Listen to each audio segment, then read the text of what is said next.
Hi, and welcome to Someone You Should Meet. My guest today is actor Charlie Schlatter. Oh, let's do that again because it's No, Schlatter. I love how You you like said that. that? Don't Really? do it again. Keep rolling. That was Honestly? awesome. Okay, it's just my English accent, so I can get away with saying Schlatter, can I? It's perfect. Yeah, Charlie Schlatter. Perfect. Well, thank you, Charlie Schlatter. It's a pleasure to speak with you today. You Where am I too. chatting to you from, by the way? Where are you? I'm in, I'll say the Thousand Oaks area. I'm in like in a little nook inside the Thousand Oaks area. And if I told you what town that was, you would say you never heard of it. But so near Thousand Oaks. I always say 20 minutes past the Kardashians. So in that area. Oh, nice. And do you pop by for tea quite frequently to the Kardashian Always. household? Always. In fact, I'm late, so I got to end this now. Bye. No, you don't. Claire All right. Renwick's far more important than any of the Kardashians. Talking about Kardashians, aren't you friendly with that one of them? I know, no, I'm not friendly with one of the mom, the matriarch, Kris Jenner. She and I did a play together years and years ago. It was a fundraiser. We did cabaret. I was air somebody, I don't know, some old crazy guy, and she was some crazy drunk lady who wasn't supposed to be drunk, but that's just kind of how she likes to perform. And I only know that because during songs, she would stop and say, "Oh my God, I'm so drunk." So it's not a secret. Seriously? Well, was she actually drunk? Are Oh you yeah, she was kidding? totally lit. But listen, it was like an adult fundraiser. So there were some children around who shouldn't have been around. But anyway, yeah, it was. But she was Oh fun, my I have gosh, to that's say. And hilarious. in person, this is like maybe 8 years ago. I think we did this thing. Um, she's a stunning woman. Like literally, you look at her and go, she's just this flawless, beautiful person. And I know, sometimes TV just kind of coats it and you don't know what you're looking at really. But in person, she was a very handsome woman, as my grandfather would have said. No, she's a handsome woman. Okay. Oh, funny. And is she Yeah. like, her persona on TV? Is that like similar to what she's like in real life? To be honest, I don't know what her persona is on TV because I never watch it. My daughters will kind of have it on in the background sometimes, and I go, guys, you're getting stupider by the second. Stop Yeah. it. And they know it. I'm not a big reality TV fan either. I don't like my girls watch it. But, how has the TV industry changed? Because when you started out, kind of, I don't want to reveal your age, Charlie, but let's There were say, two networks. let's say you started out around 30 years ago. And, there wasn't much reality TV, was there? I mean, how have things changed? Yeah, it is funny when I think I was on TV just as like some reality shows were starting to happen. And in fact, when we were doing Diagnosis Murder, I think that was probably like 95, I think, when I joined. I don't know.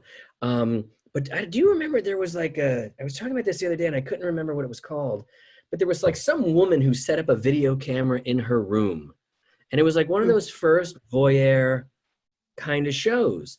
And she would you would turn on this channel, kind of like on a YouTube, I think it was on the internet, and you would watch her sleep and watch her brush her teeth. And it was really weird. And I kind of think that was like the first reality show. And our show, Diagnosis Murder, actually did an episode about someone like that because we were so cutting edge. We were so top. You couldn't Well, stop us. you know what? I've got to admit, I was such a Diagnosis Murder fan, Charlie. I really was. I just Oh, loved that show. In fact, the whole you're reason sweet. I'm here, listen, the whole reason I'm here is because of Diagnosis Murder. Well, in part, anyway, because I always used to think, oh You my were God, conceived during a Diagnosis Murder episode? Is that what you're no, saying? no. It's not that quite. It's not quite that extreme. And no, but I used to see, all your shots of LA and then people on the beach, and Oh, everyone was always really healthy and active. And you tended to, they were, and you tended to have like a reporter on each episode. And obviously, I wanted to be a journalist, so I was like, when I grow up, I want to live there. oh, yeah, I agree. Listen, I had my brother-in-law, he grew up watching Miami Vice, and that, for some reason, even though it took place in Miami, it made him want to move out to LA. I don't know why. I don't think he got the two coasts thing, but you're right. You see things on TV that really that attract you. Unfortunately, now, and I'm sure you have friends back in the UK, as I'm doing this deal right now with a guy in Geneva, which is being put on hold because the way we're being represented right now overseas the ceiling is falling. I mean, the sky is falling. It's insane. They just think that we are going to implode any minute. And I think it's because of riots. And they're like, oh, the impending elections, things are going to be crazier. So I don't know. I think they get this version of CNN, which has become very sensationalized. And then you get people like The Guardian or whatever who tend to sensationalize it their own way. And then they're getting like this crazy version of America overseas. And maybe they're right. Maybe we are going to implode. I don't know. But it doesn't seem like it. It seems like things are loud and kooky, but it's still okay. So that's interesting because I've looked at your social media and you're quite a vocal Black Lives Matter supporter. And you seem to be very tuned in to what's going on socially in this country right now. How important is it that your industry, the acting industry, embraces this and makes a stand too?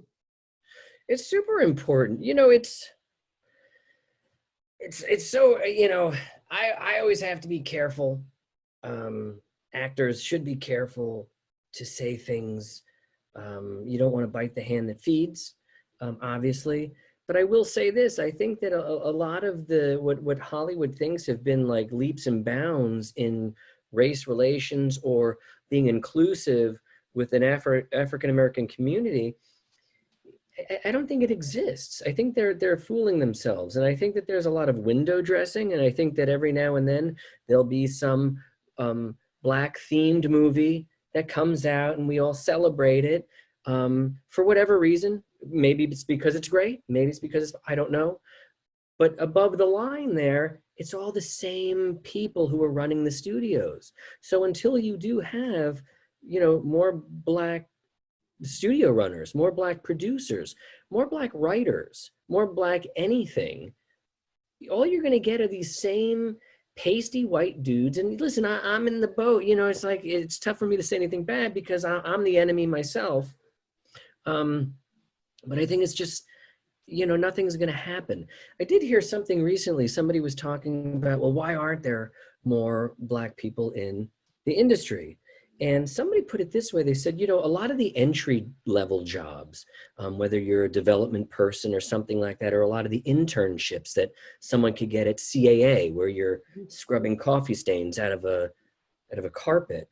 Those people who take those jobs are usually just out of college, and they're not making any money. Okay, so they're not getting anything. But you have young people who have the support of a family who's taking care of them while they're making nothing. So you may have kids who are graduating colleges, but they're from an inner city and they need a job and they need something more than a $20,000 job a year. And they don't have mom and dad supporting them because they can't anymore because they've gone through college. So you're not allowing people to enter at a low level to move up through the ranks, because apparently that's how the business is run for the most part. A lot of people start off getting my coffee, doing this and doing that, running errands. And then before you know it, they own the studio. And so I just think that we're not paying a decent wage to those entry-level jobs to attract, you know, especially inner city kids or just people of color that unfortunately come from a demographic where they don't have that support system. I mean, I could be completely wrong. What the hell do I know? You know, I'm a musical. No, I mean, hey, listen, I want your opinion on it. You know, you are in the industry, and like you say, you know, you're a white guy. You know, I'm a white woman, but I feel that, and I don't know what your take on this is, but you know, I've been looking at the recent riots and the you know, the police brutality that's going on, particularly in the African American community in this country. And I want to, you know, you said that you're part of the problem because you're this white kind of privileged male. You know what though, you know, do you feel that it's time that someone in your position needs to kind of be vocal about this issue and make a stand? I do, you know, and people are, you know, you have a bunch of white people standing up for the rights of all. And a lot of times, you know, it's the same people that you just don't want to hear from anymore. It's like, shut up, you know, Alyssa Milano, stop it. It's such there's just such hypocrisy from so many people in this town. I don't know. I don't know what the answer is. I don't know if I just think that I think it has to be a grassroots thing, and I think it just has to be with conversations. And again, it's so like I'm in the voiceover industry. It's always funny. It's like, okay, a lot of the cartoons used to just be white, and then it was almost like it was almost embarrassing how they would just kind of shoehorn someone of color into the, okay, well, we should definitely make that Asian or whatever. And then it was a bunch of white writers who would try to voice an Asian character or would try to voice the black character, rather than bringing in those real voices to do the real writing. You know what I mean? And that's what I say about window dressing. It's like, okay, we'll just have a couple of African-American people at the party and we'll say that it's an all-inclusive. It's not. It's, you know, I'll tell you, every writer I've worked, it's very rare that I walk into a room and there's a team of black writers or Asian or whatever, you know. It's the same, you know, it's the same guy. It's Woody Allen times 10 in every room that you walk into.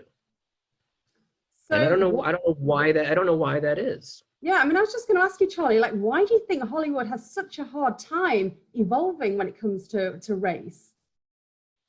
I don't know. Well, here's the thing, you know, as far as writing goes and creating goes, you always create from what you know. And if you're going to continually bring in guys like me to write, I'm going to write the show Friends. Because, you know what I mean? No one seems to be boycotting that show right now. 6 white, good-looking people who all hang out and have no black friends. But that's what you're going to get. You're going to get a bunch of white suburban writers who do this, you know. And, I don't know. And a lot of them profess to be terribly liberal, but they're not. They're not thinking outside of their comfort zone. I know head writers who are not hiring black writers, even if it's for a white show, you know, or a black show. I don't know. So do you feel that there is kind of still active racism going on within Hollywood? You just mentioned then, you know, for example, you know, are writers gearing up other characters, you know, particularly right. white? I mean, you know, because black people aren't represented equally across the TV right. and film industry. They're just not. But I can't, but you're right, but I wouldn't blame that. I don't think I would say that that's a racist thing at all. You know, racist is to me, it's when you're purposely trying to have an advantage over someone because of your race or put someone down because of their race. And so, like I said, you know, if I'm going to sing a song today, I'm going to pick a song that I know how to sing.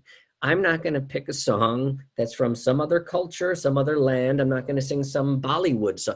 You know what I mean? I'm going to sing something that's true to me. And if you enjoy it and you're going to pay me, then I'm going to keep doing that. It's just a matter of, like I said, I think it has to start at the bottom up. I think we have to start bringing people into the fold to say, your voice should be heard. And unfortunately, you're going to have to start here. You're going to start there. And we're all going to kind of work ourselves up. And, you know, it all starts at home. You know, you have to have dialogue with your girls, with your kids, with everybody.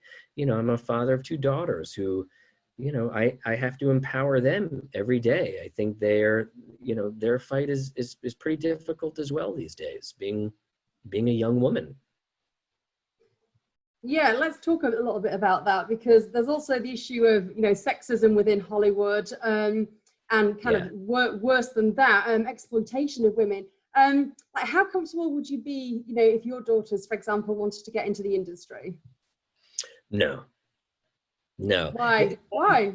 They, you know, I don't know. They don't really have a big interest. My oldest daughter, she just graduated with honors at UC Santa Barbara, and she's into communications, and she loves marketing and stuff like that. And she could be an actress in a second. She's very pretty. Not that non-pretty people can't be actresses too, or actors too. Just to qualify that point, Charlie. Yeah. So talent counts too. Exactly. And so then my middle one, Quinn, she wants to be a school teacher, you know, and then my son just wants to go into business. But each one of them has done some, they all love the arts. They love music. They love theater. They love all of it, which I'm glad about. They do, and they really appreciate it. They appreciate all of it. In fact, I don't know if it's, do you see on the Zoom, does it say Charlie and Quinn Schlatter on my Zoom? Yes, it does. It does Okay, say so that. Quinn and I had a little audition, and I had to put our names out. We had an audition from home. They were looking for like real father daughter, and I'm going to hope to hear today if we book this thing. It's with Will Arnett. It's just some goofy like phone company thing. I would be his brother. She would be the niece, and anyway, so yeah, as long, you know. In fact, my son's done a commercial, and I would say, "Hey, we have an audition for a thing." He'd say, "Are there any lines?" And I go, "No," and he'd go, "Okay, let's do it." You know, so they don't want the limelight. They really don't. And I don't either. You know, I just want to be like the fifth banana on Who's Cooking the Soup and get a paycheck, come home, coach soccer, go to dance recitals. That's all I want to be. I just want to be that guy. Yeah, so talk to me about that, because how have you managed to juggle fatherhood with being an actor? It's, you know, it was kind of a conscious choice when I was doing Diagnosis Murder, when actually all three? No, I don't think Beck was born. I think he was like just on the edge of it. But so I was raising little kids doing Diagnosis Murder, which was in town. Thankfully, because of Dick's work ethic, it was 9 to 5. We weren't there until midnight like some of these shows that were creating art. We knew what we were making. We were making fun, fluffy, whatever. Did he say the lines? All right, then let's go home. You know, no one cared. So you did your thing, you went home. And it was great. So I was able, like I said, to coach every sport and do tons of things with my family. I was always around. And every time, during that time, I was being offered a lot of stuff that was like in Toronto or back east or something. And I just said, no, I just really want to stay put. I want to be here for my kids. Not that I had an absent father growing up, but my dad worked 2 jobs a lot, you know, so I didn't always see him. And so I know what it was like to just appreciate that time with parents. And so I had a manager who said, well, what about voiceover? Would you ever want to do something like that? And I said, yeah, I guess that sounds fine. And I auditioned for a thing, I think it was for Stars Radio. We're Stars, a better movie channel. And I got that. And then I just started like doing cartoon stuff after, making fart noises for a living. And so like that little career just kind of became something big and pretty special. And like I said, you know, you go away for a few hours, record, and you're back. And then you could share, especially, you know, there were a couple of cartoons I was doing that my kids actually liked, that I was able to share with them, and then they'd tell their friends, hey, my dad is Kick Buttowski or whatever. And so that was always kind of fun. So yeah, it's always good. I just love doing stuff that my kids like and that my wife likes, you know. What's the riskiest thing you've ever done? Because things like Diagnosis Murder, as great a series as that was, you know, it's pretty safe, it's very family friendly. So what are the projects that you've done that maybe, you know, you'd be a little bit, you know, uncomfortable letting your mother see, for example? Yeah, and believe me, no one really wants to see any of this anymore. But I did an episode. There was a show called Southland on AMC, which was a really great series, and I was naked in it the whole time. I was like this crazy screaming naked guy because this woman played by Kimmy Robertson from Twin Peaks, she was torturing me. It was just a bad blind date gone wrong. And anyway, they give you I think they call it a jewelry bag or a jewel bag, I don't know. And Really? so you kind of put your bits into the bag. And so, you know, you're totally covered on the set, but you're standing there, you know, arguing naked, and they pixelate around you. So it really looks like you're naked. And then I didn't tell my kids that I did that.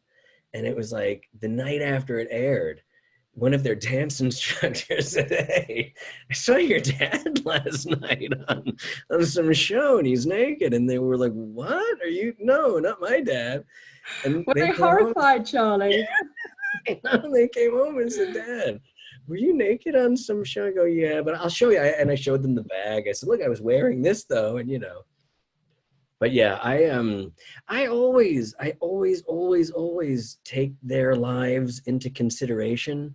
You know what I mean? Because I don't want someone to say, hey, I saw your dad's ass last night, or worse. You know what I mean? And now it's like that's the go-to. It's like every guy is just showing his junk in every movie. Like we were just watching Whiskey Pete. Not Whiskey Pete? That's the bar outside of Vegas. Sneaky Pete. Did you watch Sneaky Pete at all? No, but I'm writing it down. I'll have to. Yeah, okay. Or should I? I don't know whether I should. You need to tell me about it first. It's really good. It's Giovanni Ribisi. I think that's his name. The whole show is really great. But every now and then there's this gratuitous nudity. Like a guy comes out of the shower and he's having this scene with another guy, and it's like they just show him just fully standing there. And I'm thinking, why? Why? It's like vomit. Like everybody vomits now in movies. That's like the big thing. We're just gonna vomit. Every episode there's gonna be vomit. And now I got to see a guy's junk like every other episode. But anyway. That's funny. How do you? Yeah, but that must be quite embarrassing. I'm thinking back to maybe when I was younger and something came on that was a little bit inappropriate on the TV. I'm sat with my parents. You just want to. It's that feeling of just get me out. I want to be anywhere other than here. Oh yeah, yeah. And it's so funny. I did an episode of this series called Shameless, and I was a guy named Dr. Dick, and I got offered this thing. Oh, they want you to play this guy Dr. Dick on Shameless. And I'm like, I don't even want to read this script because I just thought it's going to be some guy just full frontal the whole time. But it wasn't. I'm like looking, going, I could do this, honey. I could do this. Oh, that's hilarious. There was some swearing in that though, wasn't there? I've seen that episode. Oh, Shameless. There's a ton. Yeah. My kids, they've heard words here. Oh, that's funny. Okay, but as long as we haven't got the full frontal, we're kind of good with swearing. Right? I mean, do you want to see your dad? No, because they don't have that. Parents don't have any of that. Like Barbie dolls. Oh, that's funny. Oh my gosh. Yeah. But just take me right back to the beginning. How did you even get into acting, Charlie? Because you're not originally from LA, are you? No, I'm from New Jersey. And so, my dad has always been musical. He was in a doo-wop group years ago in the 50s. To make a long story short, I was in middle school. I was in junior high school. I was in 7th grade, and they were doing the play Oliver. And this girl who I loved said, oh, it would be so cute if you tried out and were Oliver. And I go, oh, really? Okay. And so I tried out for it, and I got the part of Oliver. And with that, I got the adoration of like all these 6th grade girls. And it was at a time when everyone was kind of growing at an accelerated rate, except for me. And so socially, it was great. I was with the 7th, 8th, and 9th grade people, and we were all doing this great play. And I just really, really loved it. I felt comfortable doing it, and it was a rush. So I really loved theater, and then just continued to do it on in high school. And I wanted to just do it right out of high school. I wanted to maybe do Broadway or something like that.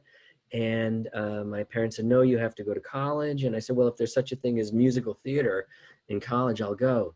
And sure enough, I thought I was outsmarting them, but there's a ton of great musical theater programs. So I went to Ithaca College in upstate New York and continued it there. Was doing a play in upstate New York, was discovered by a casting director who had me come into New York City and audition for a movie called Bright Lights, Big City with Michael J. Fox. And I got it that day, which like never happens. And then the next movie I got like in a day. And then I think after that I had to wait like a week on another one. It was like one thing, I was just so lucky. And so I kept taking a leave of absence from school. My kids kept, keep saying, when are you going to go get your degree? Someday. But never too late, Charlie. I know. No, believe me, I've been in negotiations with them, and apparently I fulfill the theater part of the degree. It's the other stuff that now, like, the curriculum requires so much more from kids, so many more writing courses, and then I don't, I probably could have done it during quarantine. That should have been my project instead of painting the family room. Was getting my degree, but I didn't. I chose to paint instead. And yeah, but and that was it. And so one thing just led to another, and I've been lucky.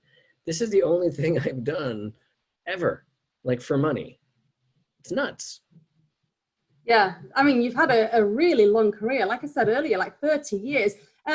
But like, how did you handle that success and that fame at the young age? Because you were, how old are you when all of this was happening? You were pretty young, weren't you? Yeah, I was like 21, I get, it's so funny because people think I was a child actor. But I was an adult playing children, that's the thing. And, I think I handled it okay. I'm going to try to not be so hard on 21-year-old Charlie, because it's too easy to do, and I'll get down on it and say shoulda, woulda, coulda. But I look at 20-year-olds today and I think, okay, compared to them, I probably, there were a lot of people who said, "Hey, Charles, man, thank God you never forget you're from the neighborhood. You're still you're so down to earth." And, so to a lot of people, I was that guy. But I think that I was probably a dick also to a lot of people. How so? How so? I don't know. I think when you give a kid his own series and you give him too much money, and he's on the other side of the country, and there's no one there to kick his ass, and he's got a lot of resentment from being bullied because he was a little you tend to just say things that aren't the best of people, or and I feel like in my life I feel like I've made a lot of reparations. But I can't, like I said, I can't get too down on myself. I think every 20-year-old, 21-year-old burns a bridge or says things that they regret. And so things like that. But I've also, I'm also pretty proud that I've always been able to, contribute to charities and stuff like that. And I've always just tried to be pretty philanthropic as well. You laughed when you mentioned bullying, but like, how did that impact your life? Here's it. I was bullied, but I think I was also a bully as well, and I think that's why bullies because they're getting bullied.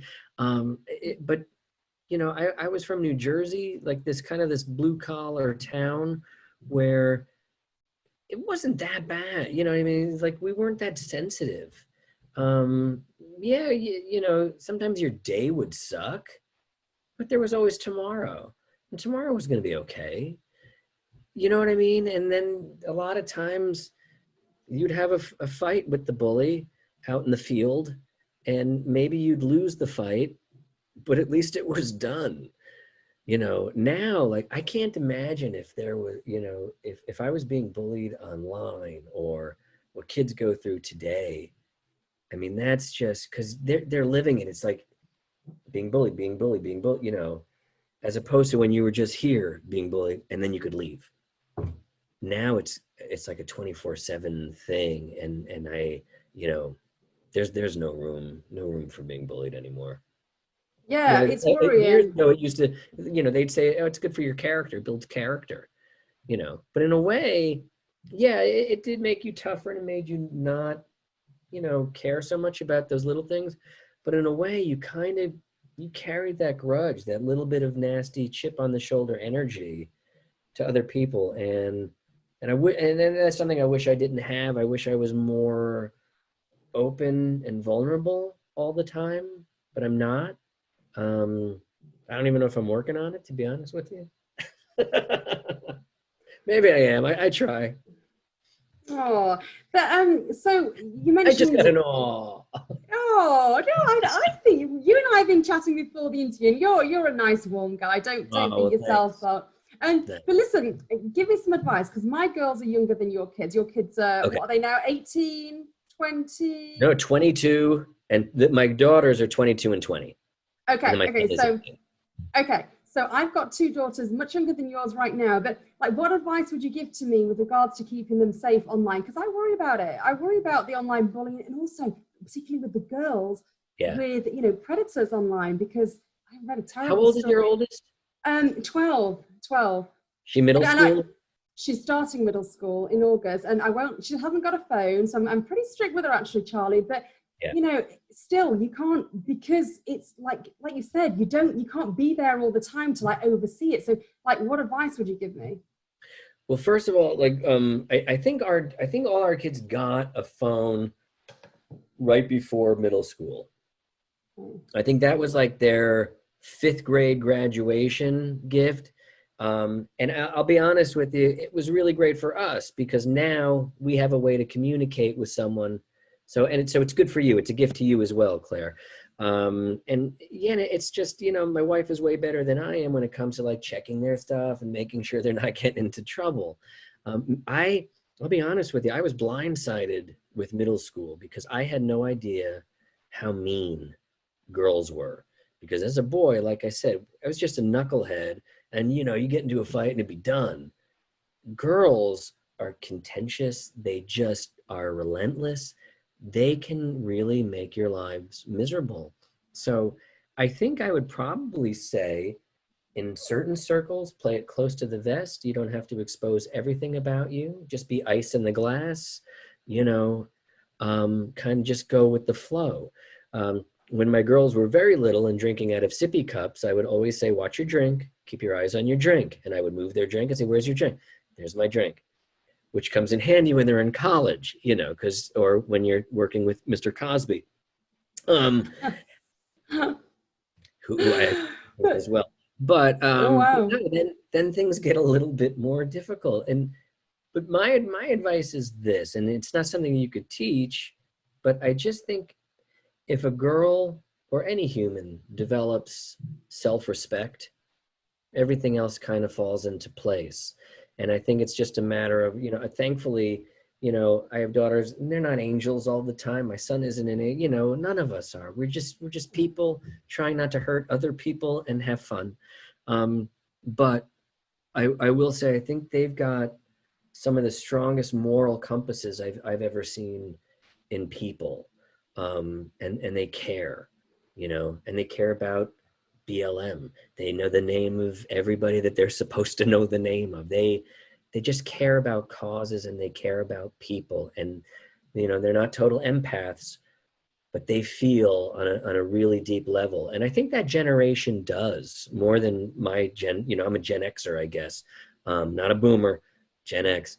But I think these Gen Y people, yeah, I think they feel things a little deeper and differently than I do, my generation. Yeah, I'd agree. I mean, my 12-year-old, she spent the morning making some posters to put on the door of her bedroom. And one of them says, it's a Black Lives Matter sign. The other one says something like, and it's so profound, I am, oh God, let me try and paraphrase it. Something like, I am a non-judgmental ally and my bedroom is a safe space. I mean, he's just... And it's just their bedroom. Exactly. How I'm good, you know, but it does. I mean, we're laughing about it, but honestly, it's what you said. I think this, you know, new generation, like your kids and my kids, they are empathetic on a level that you and I we don't get. One thing I wanted to ask you though, Charlie, how have you managed to keep your kids so grounded? Because, you know, they've been brought up with a famous dad in Hollywood around, talk about white privilege. They've kind of lived that life. So how have you managed to keep them as grounded as they are? I always say, listen, white privilege, but no height privilege, because I'm a little vertically challenged. So, you know, it's not the same. Not everybody has that same white privilege. It comes in different variations. But as far as that, you know, it's funny because when my kids were little and I would get recognized from being on a show, they hated it. It was really scary to them that someone knew their dad and would ask like, hey, you know, Charlie, can I get an autograph? They didn't get it. They were like 5'3" and whatever. They hated it. And that's another reason why I just got into the voiceover thing, because there was so much anonymity there, which I really loved. And also we used to live out in Sherman Oaks, and we decided let's move out a little further, you know, to where baseball matters more than being in a movie. And not that, you know, and there's a lot of kids around here in this community that are involved in Hollywood and in the industry. But, you know, my wife is from Northbrook, Illinois. I'm from Fair Lawn, New Jersey. And we both really wanted to put roots down in a place that reminded us of our upbringing, of something that was normal. And I don't want to say normal, because what is normal, but something that was just a little bit less affected by Hollywood. Because, you know, I don't know how much good really comes out of being a child star or being, you know what I mean? And again, so like they look at things from, it's weird. Their viewpoint is like, they're still enamored by stuff that they see on TV, but then in a way they realize oh, I guess I could kind of meet that guy if I wanted to, or, you know what I mean? So they feel connected to it, but yet thankfully far enough away from it that they just, like I said, are still enamored with things, which is nice, because otherwise I think you just get so jaded by so many things in this town. You know, you just don't care anymore. What don't you like about your industry? I don't know. Come on, there's got to be things. I mean, what about the pressure, for example? The pressure to always be perfect. I never feel that, and I think maybe that's because I'm a 54-year-old man now. Like it's like I want to start sagging more. I want to, you know what I mean? There's like no more apologizing for stuff. And yeah, I have a little bit of an ego, so I want to look nice, but it doesn't matter as much. I'm not competing against some other young guy to see who the more handsome guy, you know, we're all kind of making this turn into like character actors or whatever. I love, you know, I play golf with a rotating stable of older actors who are usually like in their 60s and 70s. And that part of the business I really like. I really like to hear a lot of the old stories of their journeys in Hollywood. As far as the business though, you know, it's just I think the longer you live, the more shallow you see it all is, you know. I'm a cancer survivor, so I know what it's like to beat cancer. And yet there are some people who are directing a movie who think that they're beating cancer or curing cancer for me. You know, no, you stop it. I think they all just take themselves very seriously. They're very impressed by themselves. And listen, I'm impressed too. I'm impressed by writers, directors, actors. I am. But a lot of times you get a bunch of them in a room together and not a lot of healthy conversation comes out of it. You know, I don't know. It's not, there's nothing really deep that I have found, you know, and I honestly, I did a show called Feud. It was on Feud, and I remember sitting in between like Jessica Lange and Susan Sarandon, and it's like two pretty big names, I guess. And I just listened to them talk, and man, I had like nothing to say. I started to talk about football. You're from Minnesota, Jessica? You like the Vikings? I don't know who are the Vikings. You know, I just like normal stuff. I like talking about rugby, about, you know, drinks, about anything other than acting or actors. So who are your friends then? I mean, are they fellow actors or are they just people from different walks of life? The guys I play golf with on a rotation, those guys are actors. And they're journeymen. But they're all like, do you know Stephen Root by any chance? The actor Stephen Root. He's in Barry right now. He plays Fuchs. He's the hitman. He was also in Office Space and Get Out. He's in everything. Okay. Wayne Knight, the guy who was Newman from Seinfeld. He's another. Yeah. So just a bunch of goofy dudes who are fun. And I will say this: every time we play golf, nobody talks about acting. Nobody talks about the business. That's what I like. But my friends are people from my neighborhood, guys that I'm in my band with, you know, guys who are in insurance. Another guy is a teacher. Another friend of mine cuts glass. Another friend of mine has an advertising agency. So, you know, I'm the actor. I'm like the goofball out here. But I don't really, and it's not by choice. It's not like, oh, I don't want to be friends with that guy. He's an actor. But I just, I don't know. I just, it's like having a hobby. When you have a hobby, you don't want it to be like what you do in life. You know, I love a lot of the voiceover actors that I work with, and I'll talk to them on the phone, and when I'm with them, um, when I'm working with them, I have such a wonderful time. And I think voiceover actors in particular are some of the smartest, funniest, sharpest, bravest people you could work with. They will do anything, say, you know what I mean? They just put it out there, and they're really wonderful. But you know, when the quitting bell rings, you just go home. And I just, you know, I'm a homebody. I like being with my wife. I like being with my kids, and I'm totally happy. Yeah, you sound like it. I'm going to chat with you a bit about your family life in a minute and also about your battle with leukemia. But going back to kind of the older actors you mentioned, Yeah. you've also obviously worked a lot with Dick Van Dyke and also George Burns earlier